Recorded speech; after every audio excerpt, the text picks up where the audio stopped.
Nota prévia. Algumas das pessoas que entrevistámos nesta série falam em inglês. Se preferires uma versão dobrada em português, procura o canal Extras do Fumaça na tua aplicação de podcasts ou vai a fumaca.pt. Este trabalho não era para ser uma série. Na verdade, quando comecei a trabalhar nele a meio de março, pensávamos todos, incluindo eu, em lançar apenas uma reportagem. Mas depois de me mergulhar nesta Europa fortaleza, submergi-me em relatórios, legislação, vi debates infindáveis no Parlamento Europeu, descobri propostas legislativas, diretivas, regulamentos, acordos em nome da UE que afinal não são acordos da UE.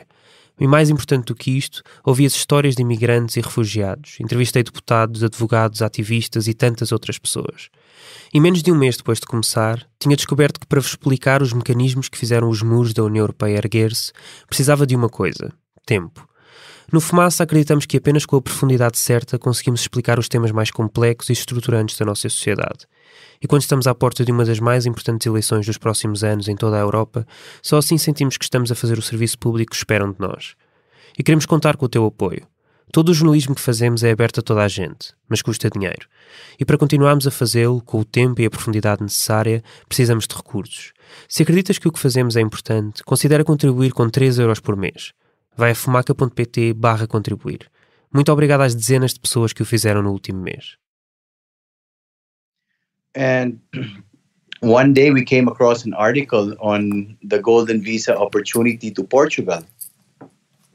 And when we got the article, I was telling my wife, I go, hey, this is perfect. We started laughing about it at first. And I was telling her, she goes, why? And I'm like, look, my grandfather is originally Portuguese.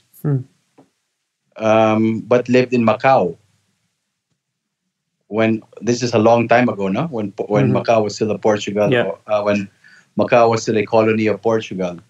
And so I was saying, this might make sense. It's going back to the roots, right? Paulo Borromeu tem 40 anos. É um tipo simpático, culto, com piada.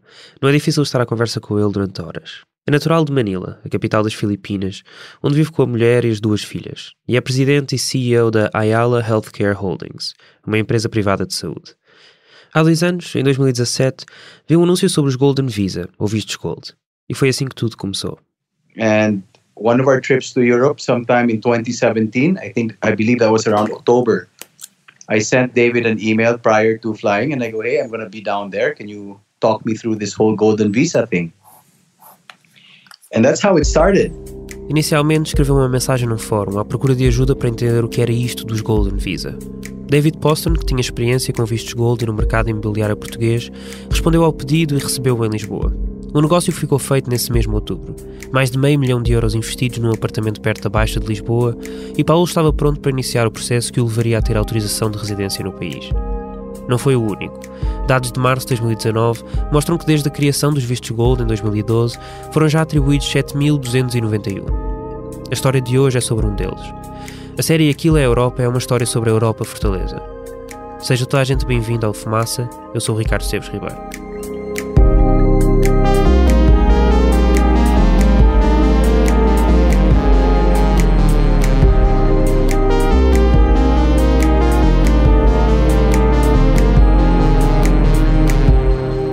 Parte 3.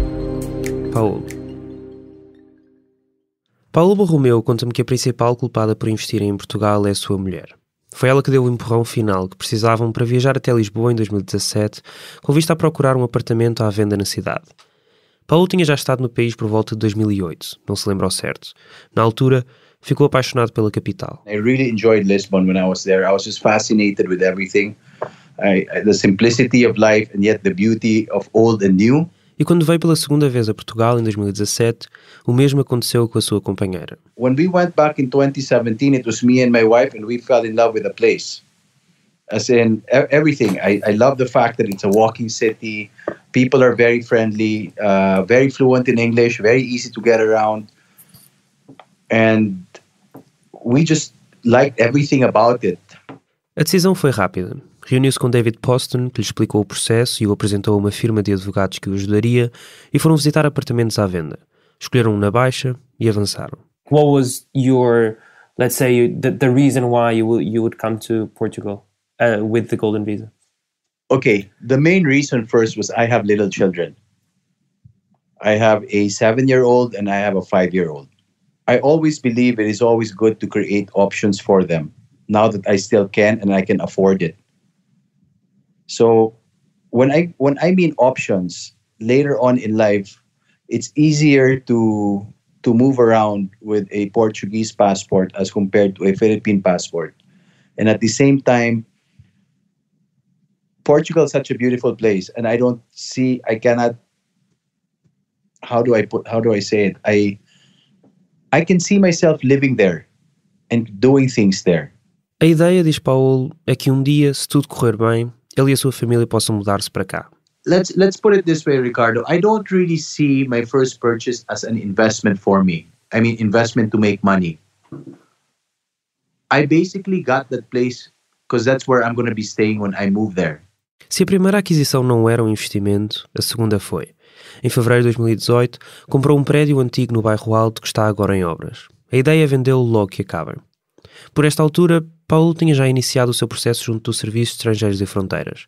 Abriu conta no banco e entregou vários documentos. Certidão de nascimento, registro criminal limpo, um comprovativo de que o capital usado era seu.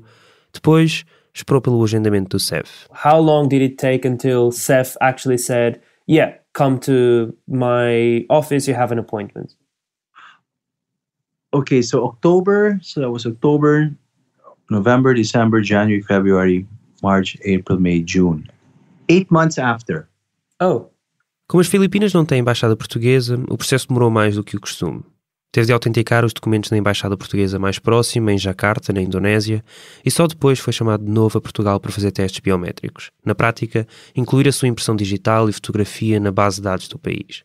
And so when did you actually get your card? My card, just 1 second. Let me go through my email because I don't have my physical card yet. I only have the scanned copy of it. I got my card March 21, 2018. Ele queria dizer 2019, enganou-se. Basicamente, recebeu a sua autorização de residência em cerca de ano e meio, mesmo com os atrasos na embaixada. I've been talking with a few immigrants, in this case, like not investors, but really like economic migrants that would come here to work. They always say that if there's one word you know in Portuguese when you come here and have to deal with CEF is wait. They're always waiting. Is that the kind of relationship you also feel like you have with, like, is CEF like how would you describe them? Well, let's put it this way. I come from a third world country. So I'm used to waiting. So it was nothing new for me, you know? I mean, I had to wait for a while, but it wasn't that long. A verdade é que se compararmos este processo com o de obtenção da autorização de residência para estrangeiros que vêm trabalhar para Portugal, como o Abid, que ouvimos na parte 2 desta série, os tempos de espera são muito diferentes. E há uma outra coisa que é bastante diferente. Se para imigrantes e trabalhadores o reagrupamento familiar acontece depois de todo o processo estar concluído, investidores visto Gold podem juntar as suas famílias ao processo desde o início. Assim, a mulher e as 2 filhas de Paulo, de 5 e 7 anos, terão também autorização de residência, apesar de esperarem alguns meses mais. But, you know, I can't argue with them because each country has their own ways of doing things. You just have to respect it. There's no point in trying to argue who's correct and who's wrong. You just accept it because that's the way it is there.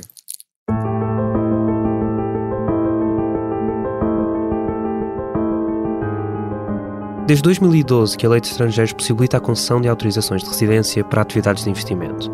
Na altura, em plena crise e com a intervenção da Troika, foi alterada para facilitar o investimento estrangeiro no país. O programa Vistos Gold, inspirado em vários outros programas em vigor em países da União Europeia, foi defendido e apresentado por Paulo Portas, na altura Ministro de Estado e dos Negócios Estrangeiros, que achava uma loucura recusar o dinheiro estrangeiro que o programa poderia captar. Em março de 2015, a poucos meses de abandonar o cargo, falou assim na Assembleia da República. Os chamados vistos gold são importantes para a economia nacional. Seria insano recusar esse investimento estrangeiro e seria até abstruso oferecer tamanha criação de riqueza a qualquer um dos 14 países estrangeiros que na Europa concorrem com Portugal com regimes semelhantes ou até iguais aos chamados vistos gold. Em 2012, quando os vistos Gold foram criados, as regras eram simples. Transferir 1 milhão de euros para o país, ou criar 30 postos de trabalho, ou comprar casas ou terrenos num valor igual ou superior a 500 mil euros, dava direito a visto. Mas a lei de estrangeiros foi-se alargando, e hoje as possibilidades são imensas. Basta cumprir uma das seguintes condições, estou a citar. 1. Transferência de capitais num montante igual ou superior a 1 milhão de euros. 2. Criação de pelo menos 10 postos de trabalho. 3. Aquisição de bens imóveis de valor igual ou superior a 500 mil euros. 4. Aquisição de bens imóveis cuja construção tenha sido concluída há pelo menos 30 anos ou localizados em áreas de reabilitação urbana e realização de obras de reabilitação dos bens imóveis adquiridos no montante global igual ou superior a 350 mil euros. 5. Transferência de capitais no montante igual ou superior a 350 mil euros que seja aplicada em atividades de investigação desenvolvidos por instituições públicas ou privadas de investigação científica, integradas no Sistema Científico e Tecnológico Nacional. 6. Transferência de capitais no montante igual ou superior a 250 mil euros que seja aplicada em investimento ou apoio à produção artística, recuperação ou manutenção do património cultural nacional. 7. Transferência de capitais no montante igual ou superior a 350 mil euros destinada à aquisição de unidades de participação em fundos de investimento ou fundos de capitais de risco. E 8. Transferências de capitais no montante igual ou superior a 350 mil euros destinados à constituição de uma sociedade comercial com sede em território nacional, conjugada com a criação de 5 postos de trabalho permanentes. Os primeiros anos trouxeram resultados impressionantes, como se gabava Paulo Portas em outubro de 2014. Nós tínhamos previsto, no primeiro ano em velocidade cruzeiro, 200 milhões de euros, atingimos 300 milhões de euros de investimento no nosso país. Para 2014 tínhamos previsto 500 milhões de euros, o que já era uma subida considerável, e neste momento ainda faltam 3 meses para o ano terminar e já estamos em 700 milhões de euros, o que significa outra vez ultrapassar, e em muito, as metas fixadas. Desde que foram criados e até março de 2019, atribuíram-se 7.291 vistos Gold, a grande maioria através de compra de imóveis. De todos os vistos concedidos, 6.879 foram por causa da compra de casas ou terrenos, só 15 por causa da criação de postos de trabalho, 0,2%. A facilidade com que se pode trazer a família através da possibilidade de reagrupamento familiar fez com que mais 12.413 pessoas tivessem autorização de residência. No total, quase 20 mil pessoas ganharam assim direito a residir em Portugal e a circular livremente por todos os países da União Europeia. Até março de 2019, o Estado angariou quase 4,5 mil milhões de euros. Desse valor, 90% tem que ver com a aquisição de bens imóveis. É da China que vem a maioria do dinheiro dos investidores, 4.180 até final de março. Em segundo lugar, mas a uma grande distância, estão investidores brasileiros, 711. À frente de cidadãos da Turquia, 331, África do Sul, 286 e Rússia, 254.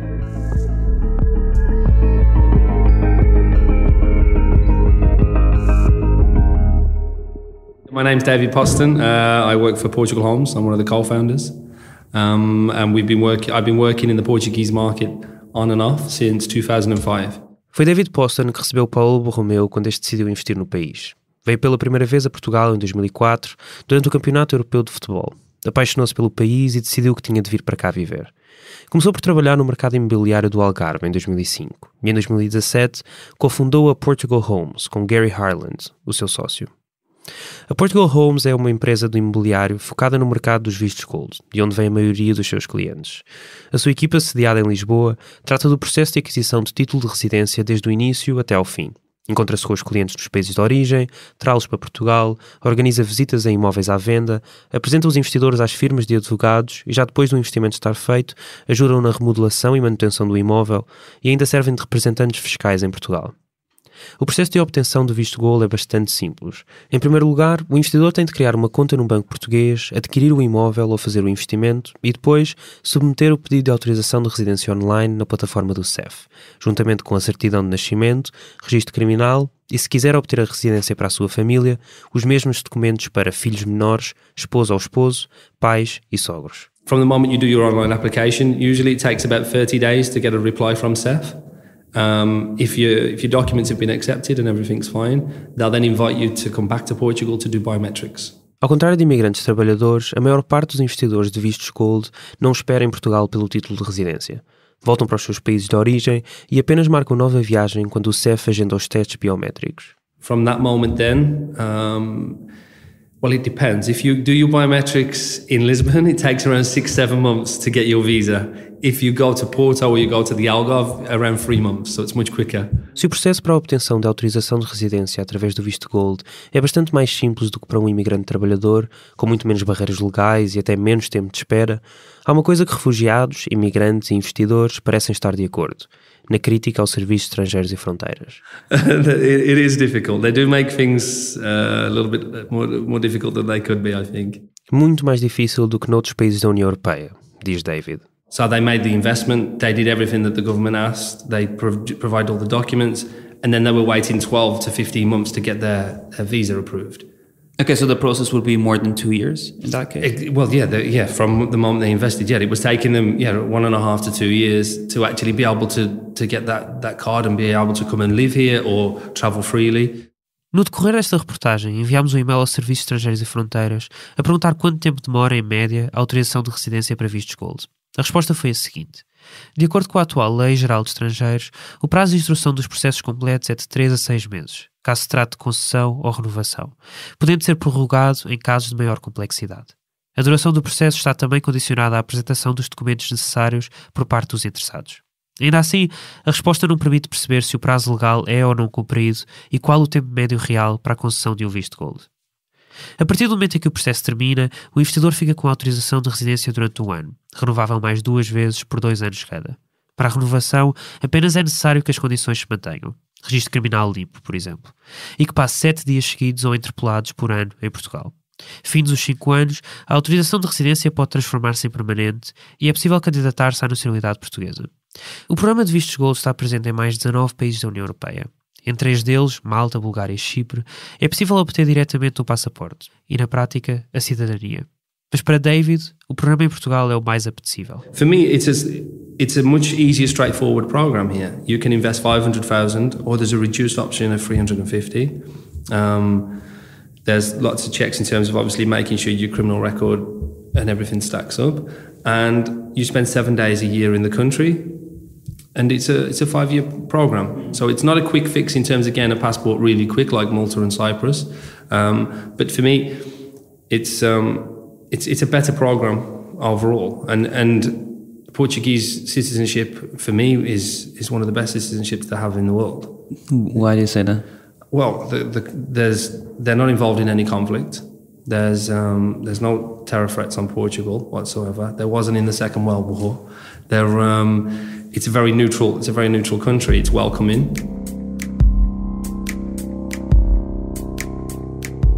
Para Carlos Coelho, eurodeputado pelo PSD e número 7 da lista do partido às eleições europeias, o problema não é existirem vistos Gold, mas antes a falta de controle na atribuição desses títulos.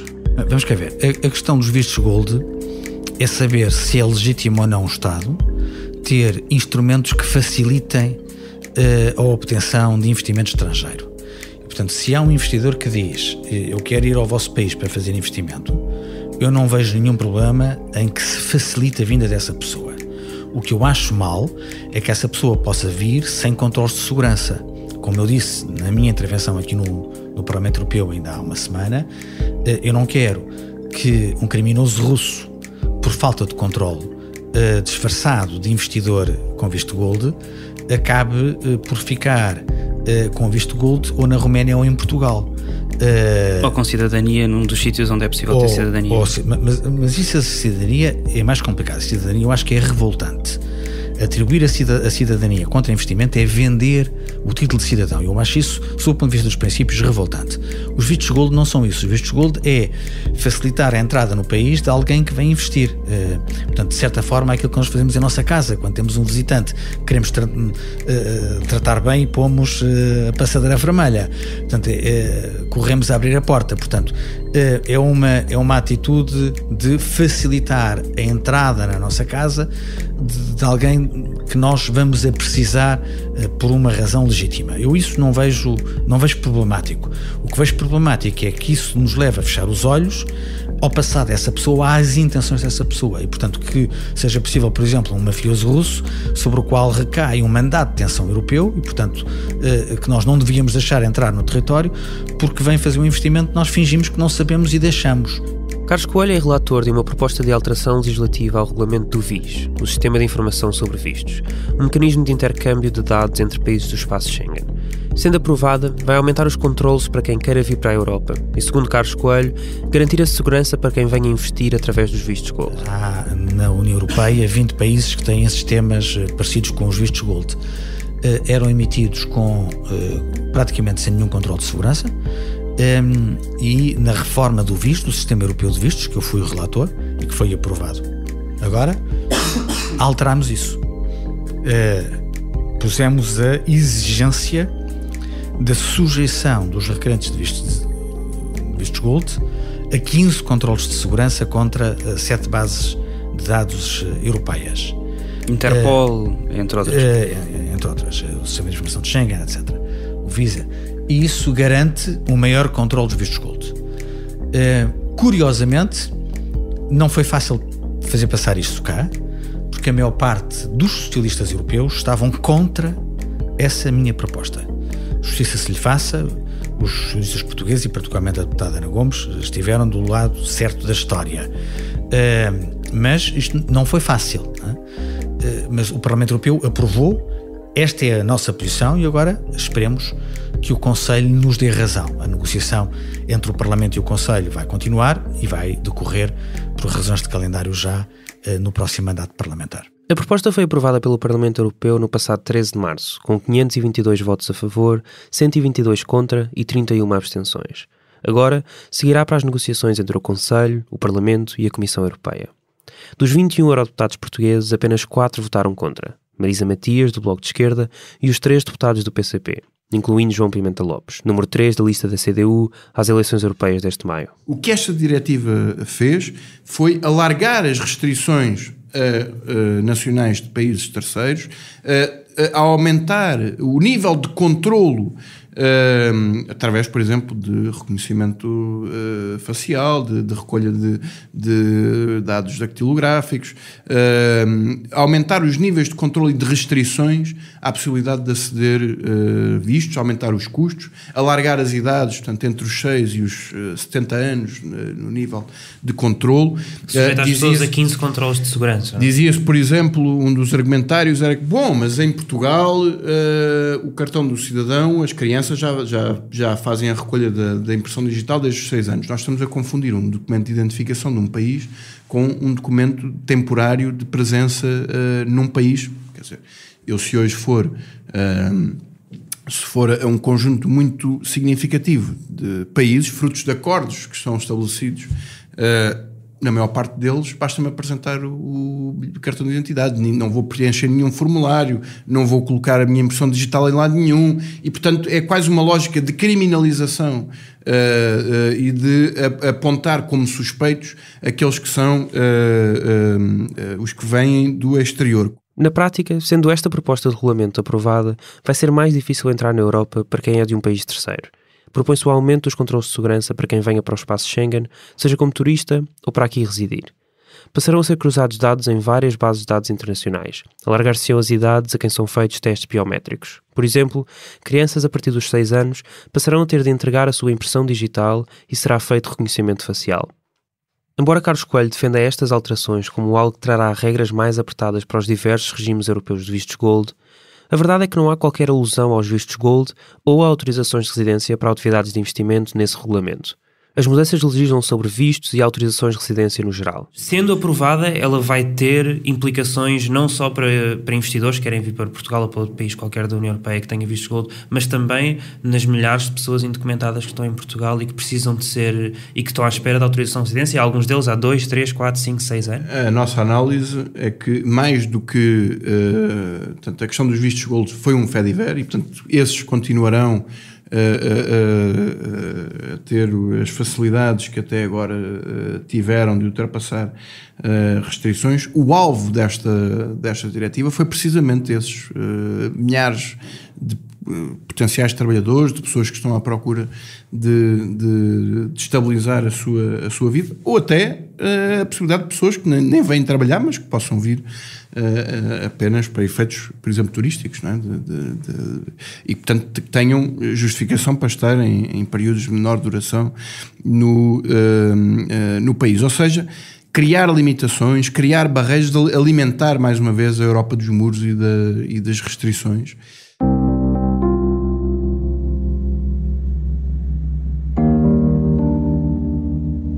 Ana Gomes, eurodeputada pelo PS, que não se candidatará nestas eleições europeias, votou a favor desta alteração ao regulamento. Mas, na sua opinião, por muito que o combate ao crime internacional seja feito com mais controle, que ela defende, o sistema de vistos gold sofre de um problema de princípio.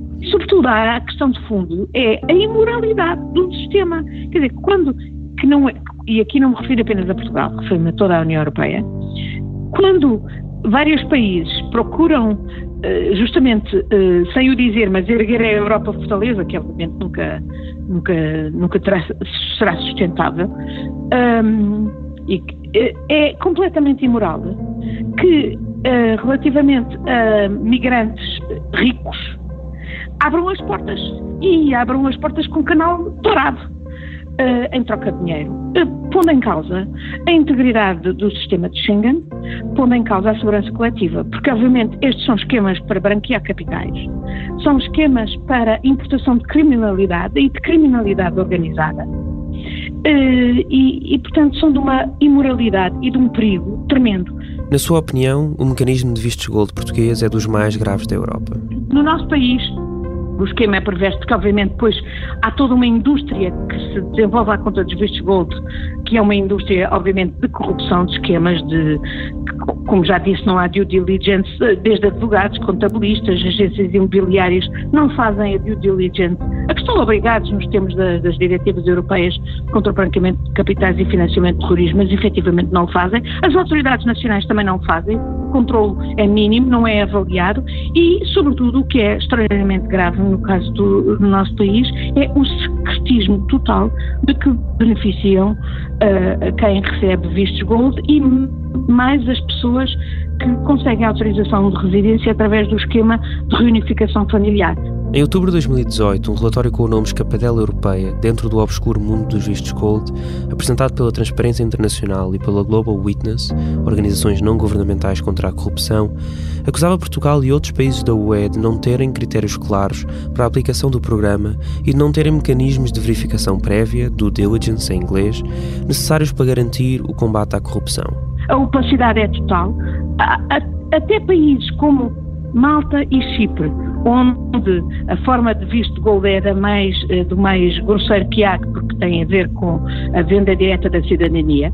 Em Portugal é uma venda às prestações, porque ao fim de 5 anos as pessoas podem requerer a nacionalidade. Mas até Malta e Chipre, que vendem diretamente a nacionalidade, publicam os nomes das pessoas que ou são candidatos a ter o visto gold, caso de Chipre, ou obtiveram o visto gold, caso de Malta. E em Portugal a opacidade é total. Eu fartei-me de pedir ao anterior governo, tenho farto de pedir ao atual governo, pública e privadamente, por escrito, que ao menos me deem a mim as listas destas pessoas, para eu verificar quem são, os nomes, só peço os nomes, obviamente, e perversamente, com base num parecer ignóbil da Comissão Nacional de Proteção de Dados, que foi obtido pelo Ministro Miguel Macedo, há uma recusa que persiste neste Governo de me facultar, sequer a mim, nem digo publicitar, a mim, deputada europeia, as listas dos beneficiários. E eu só tenho uma explicação para isso. É que, obviamente, as autoridades sabem que não teria dificuldade nenhuma em identificar vários cleptocratas ou vários personalidades nada recomendáveis na borda do crime, se não mesmo criminosos, a terem beneficiado de vistos gold. Em 2014, uma investigação judicial levou dezenas de pessoas a tribunal, incluindo o ex-ministro da Administração Interna, Miguel Macedo, por causa da insistência de uma rede de tráfico de influências e corrupção ligada à atribuição de vistos gold. Miguel Macedo acabou por ser ilibado, em janeiro de 2019, dos 4 crimes de que estava acusado. Manuel Jarmela Paulos, ex-diretor do Serviço de Estrangeiros e Fronteiras, foi também absolvido dos crimes de corrupção passiva e prevaricação. Já António Figueiredo, ex-presidente do Instituto dos Registros e do Notariado, foi condenado com pena suspensa a 4 anos e 7 meses de prisão por 2 crimes, corrupção ativa e corrupção passiva. 2 empresários chineses foram condenados a multas por tráfico de influências.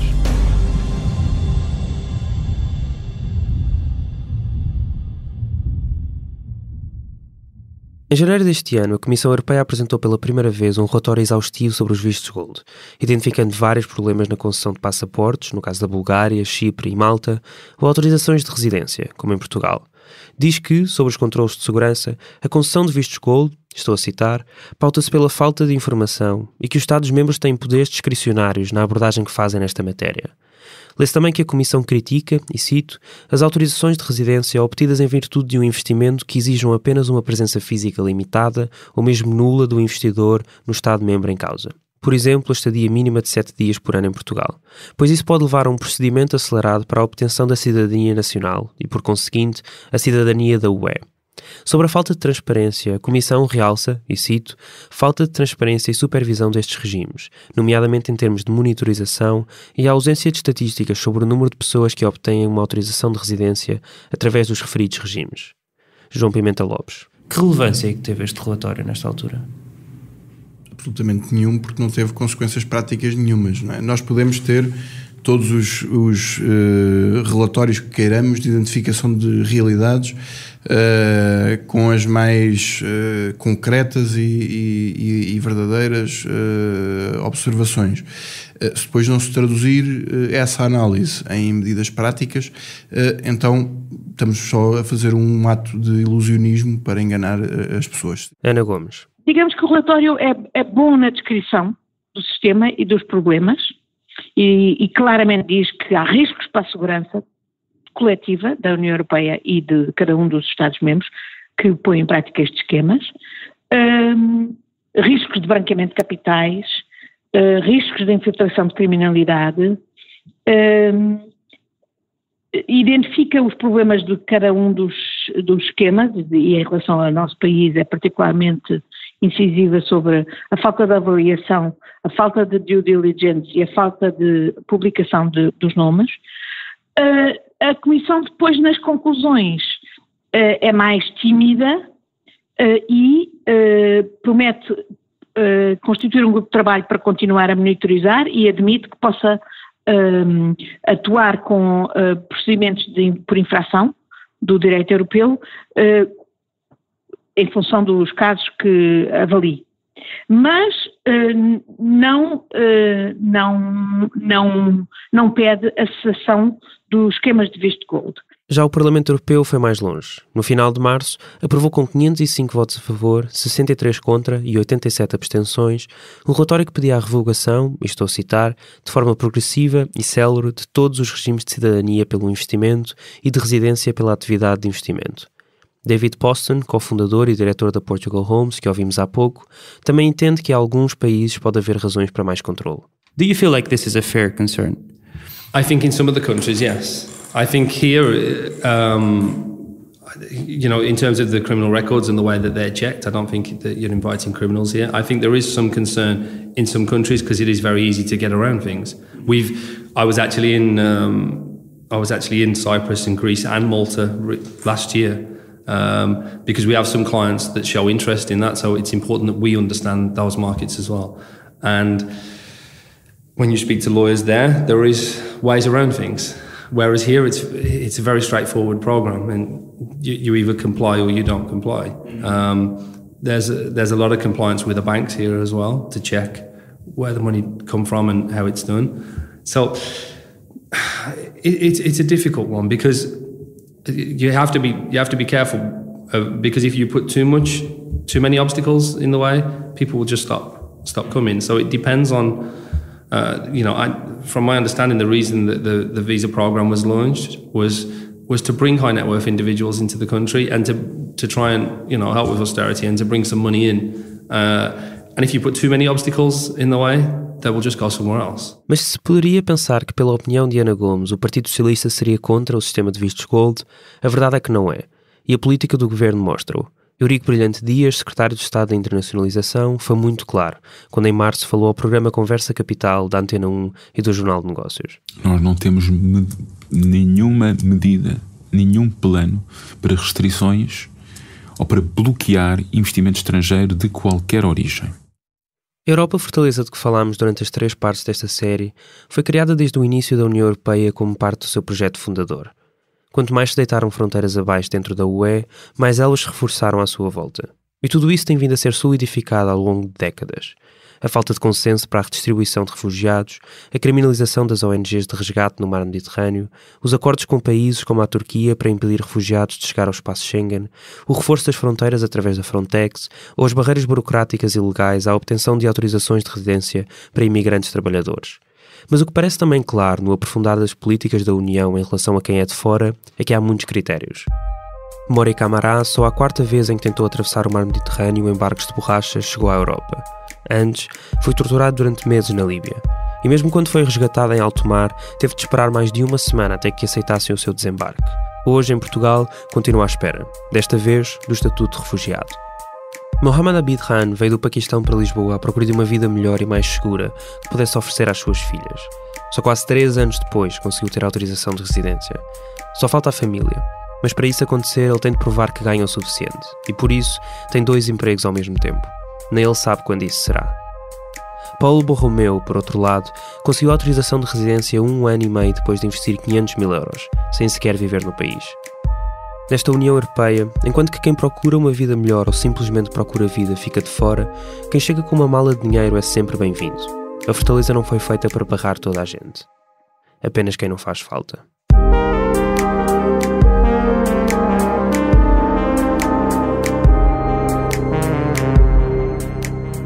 A série Aquilo é Europa foi escrita por mim, Ricardo Esteves Ribeiro. O Pedro Miguel Santos fez a edição de texto e da estrutura. O Bernardo Afonso fez a edição de som e a banda sonora original que acompanha toda a peça. Fazem ainda parte da equipa Fumaça, Ana Freitas, Frederico Raposo, Joana Batista, Margarida David Cardoso, Maria Almeida, Mo Tafis, Sofia Rocha, Tomás Pereira e Tomás Pinho. Queremos criar o primeiro projeto de jornalismo português totalmente financiado por quem nos ouve, vê e lê. Se queres fazer parte dele e acreditas na importância do trabalho que fazemos, vai a fumaca.pt/contribuir. Até já!